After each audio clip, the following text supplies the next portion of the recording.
Hello students, today we are going to see Unit 2. The topic given to you here is Think Globally, Act Locally.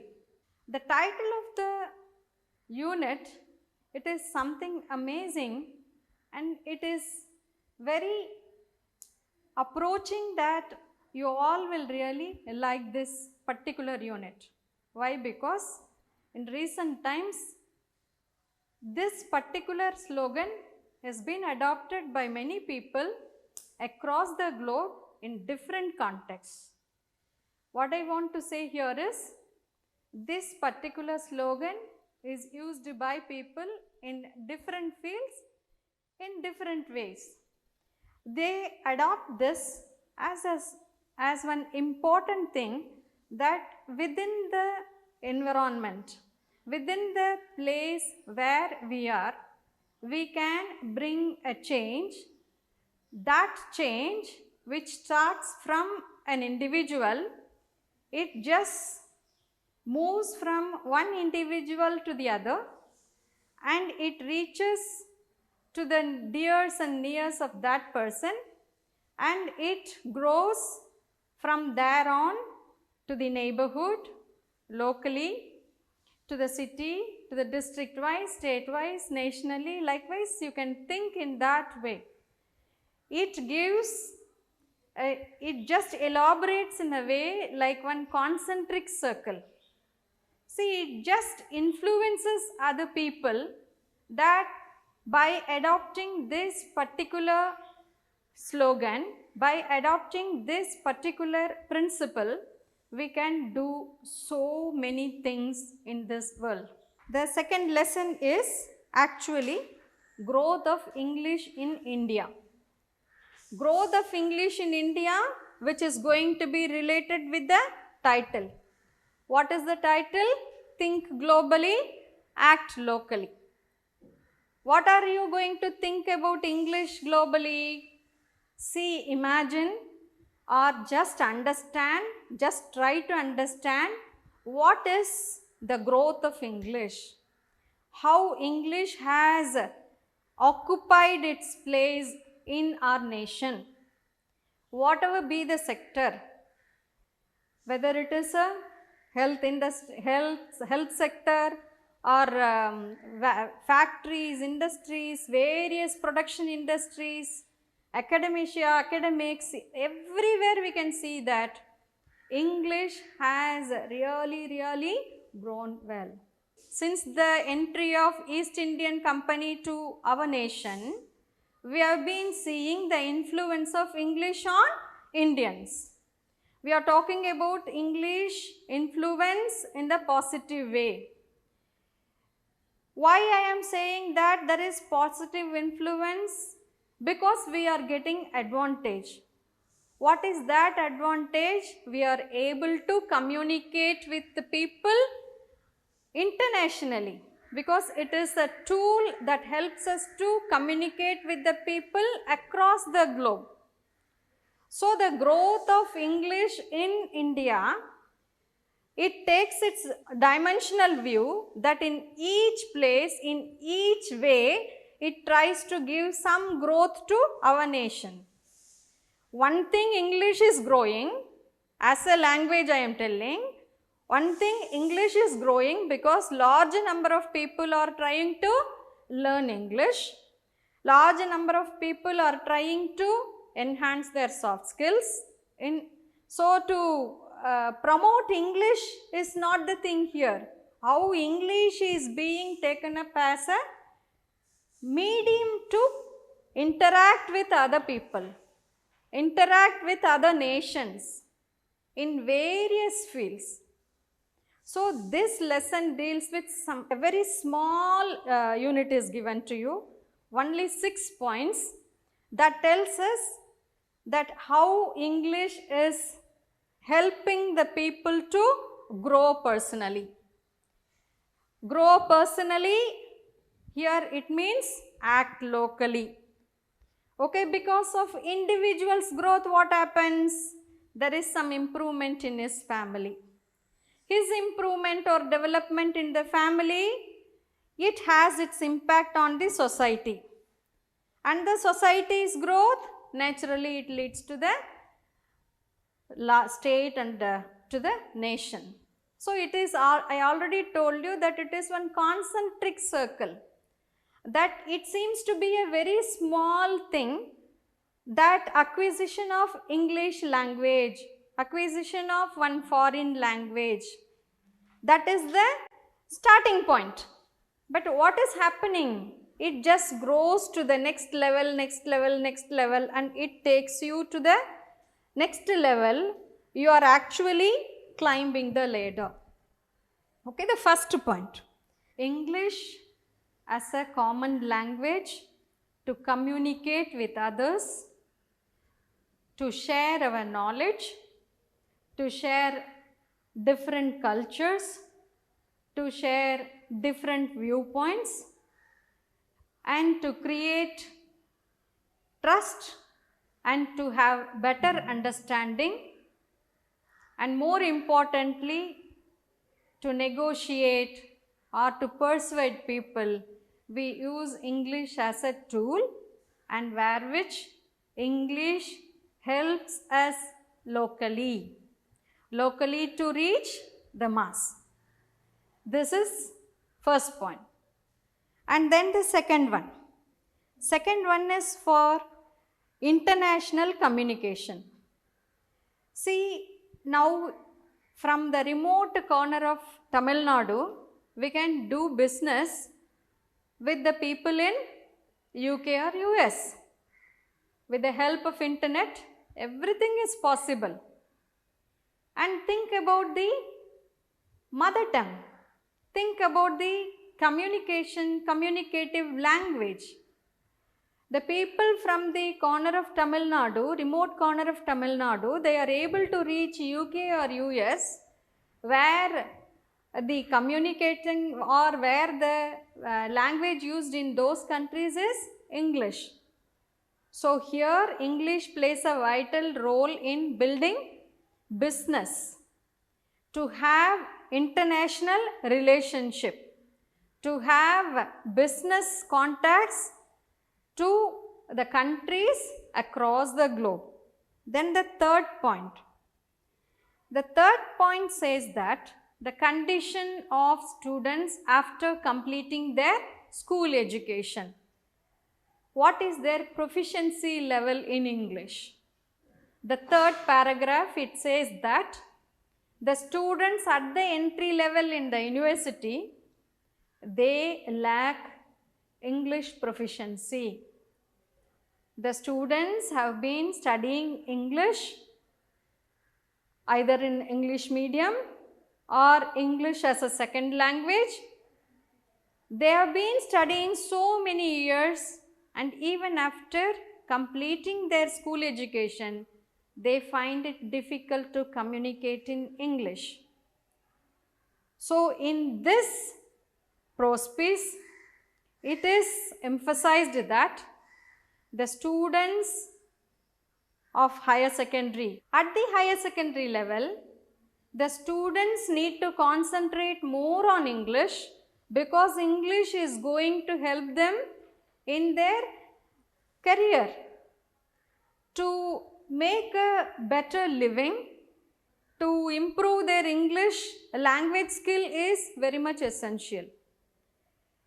So the higher secondary students, even if they don't concentrate more on English up to this level, at least now on they need to concentrate more, and they should be comfortable in communicating with people in English, because both in speaking as well as in writing part, the communicative skill is very much essential, that will help them to get better employment.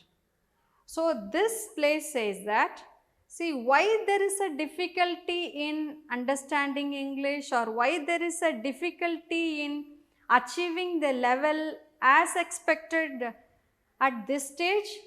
Why? Because quarter of our pupils, quarter of the students, they are almost first generation students, and they don't have proper guidance at home. So, whatever they study at school, only with that minimum gain of knowledge help them to improve their communication skills. So, what else can be done to avoid that? Whether you are a first generation learner or a second or third generation learner, it's not a matter at all. If you start picking up good habits like watching English serials, good English serials, and reading good English books, listening to good speeches, reading good speeches by prominent leaders. Likewise, if you choose proper thing and improve your reading ability, that will help you a lot to improve your spoken and written language. So, the third point stresses that there is a need of improvement. And the fourth point, it says that the employability of English speaking candidate is very much brighter than the candidates who lack that. Why? See, we know that there are so many English speaking countries, and there are so many countries where English has been taken as an official language or common language. So, the person who has very good proficiency in English can take up the employment in such countries. Here in this paragraph, we are talking about employability in other international or other nations where English is a common language. See, we call English as lingua franca. We call English as lingua franca. Why? Because it is a common language for people who have other mother tongues. So, such people, if they develop their communicative skills, and they may have the employment opportunities over there. Okay. For that, how are they being scaled? How the candidates' language proficiency is scaled or measured? That is, there is CEFR, Common European Framework of Reference. Common European Framework of Reference. It is the standard that gives weightage to people, that has measures to see whether the candidate has the ability or candidate has that proficiency to communicate with people. And it is said that C1 is required for employability in English speaking nations.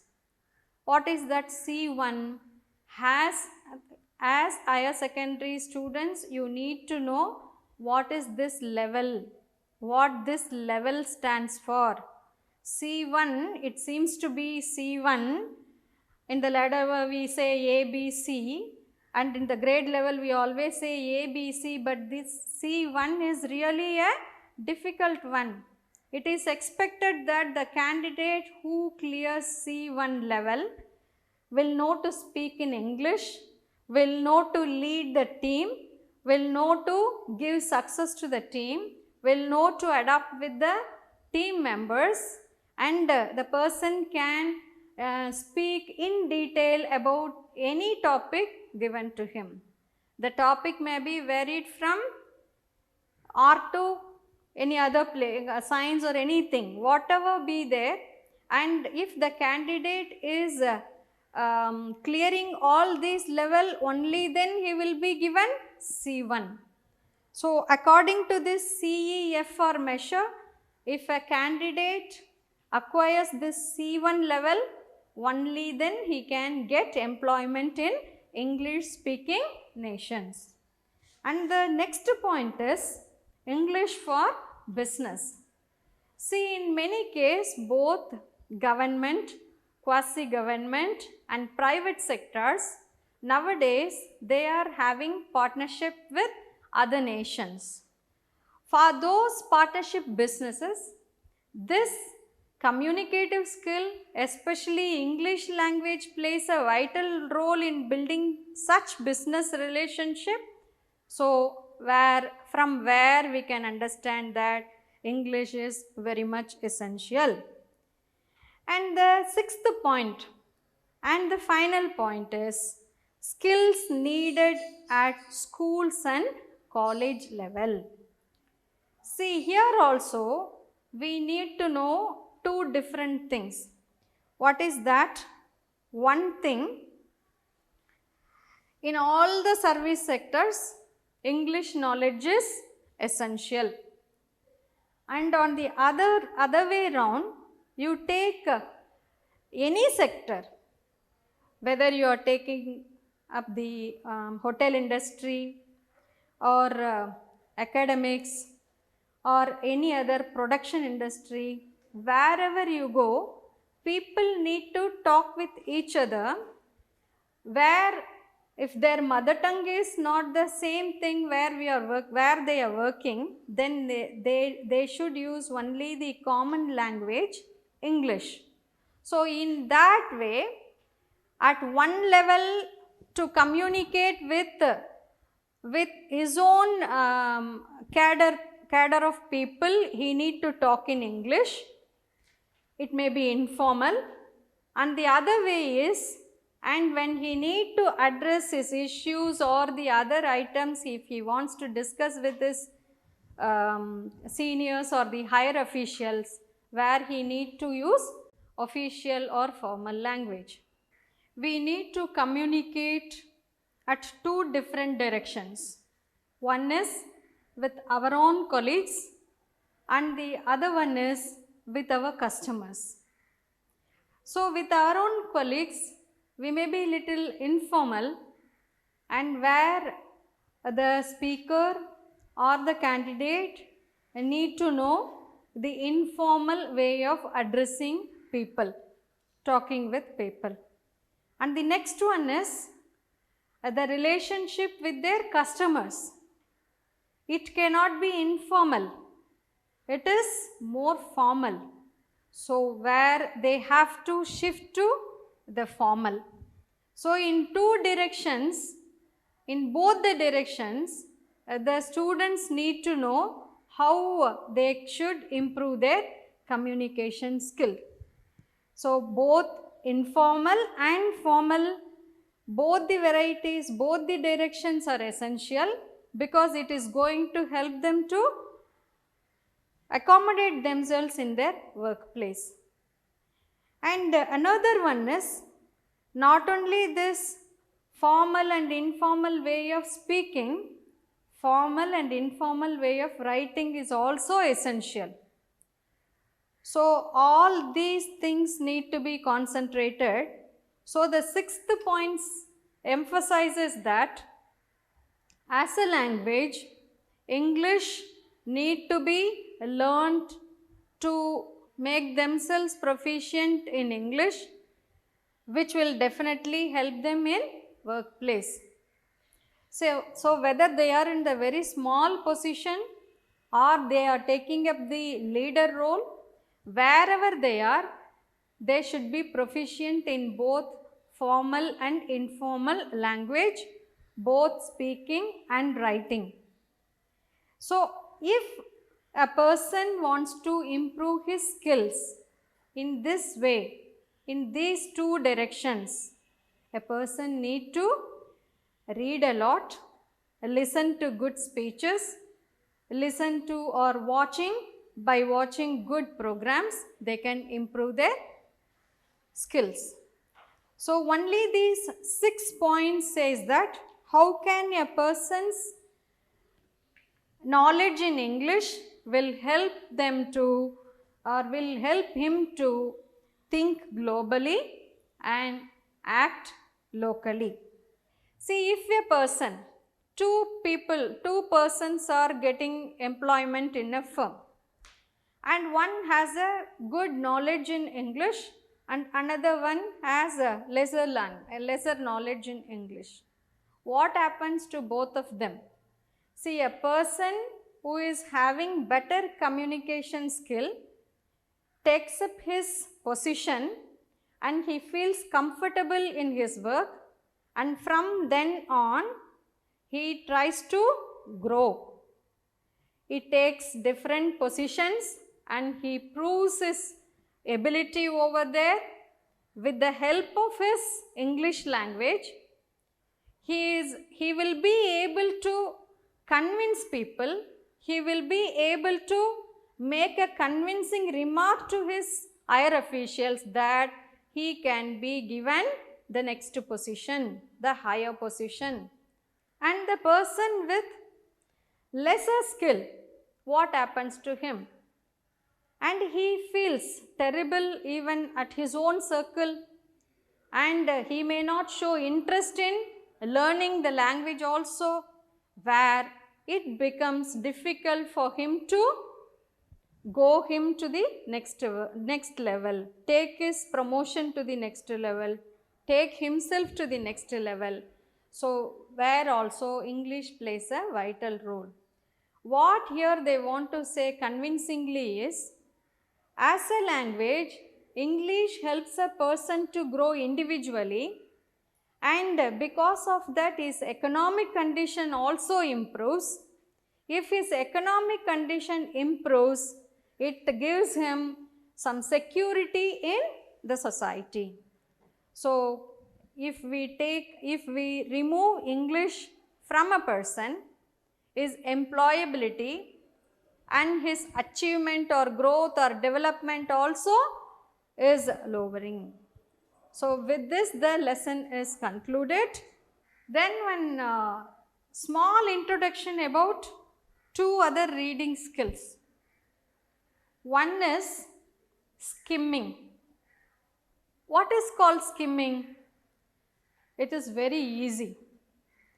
If you just go through the main ideas, if you just go through only the subtitles without showing so much interest on other details or the highlighted areas, if you concentrate on all these headlines and the items which are highlighted, that reading style is known as skimming.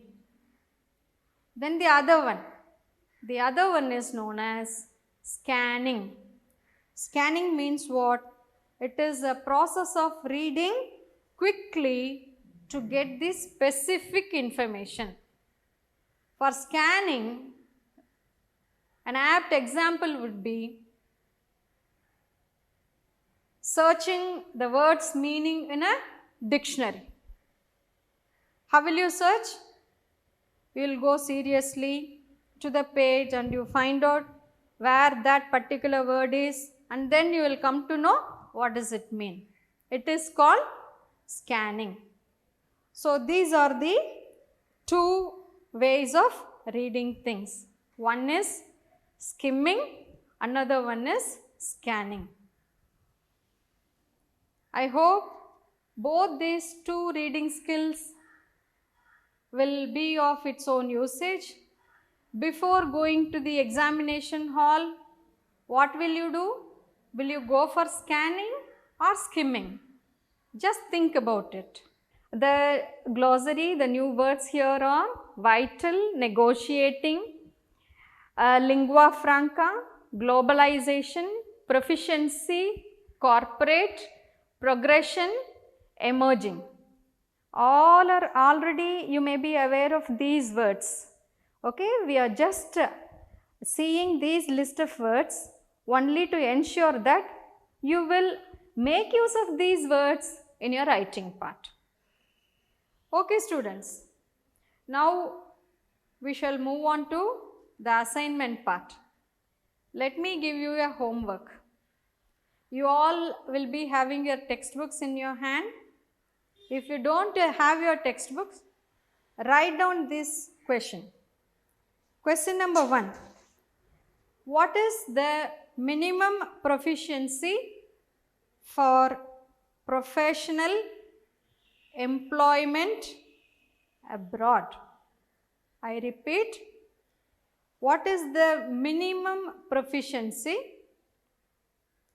What is the minimum proficiency for professional employment abroad? Second question, substantiate your idea that knowledge of English and soft skills mean to move up in the social order. Substantiate your idea that knowledge of English and soft skills mean to move up in the social order. And the third one, if you have your textbooks in hand, do the exercise given on page number 21. Okay students, I hope you all will do this homework. Thank you students.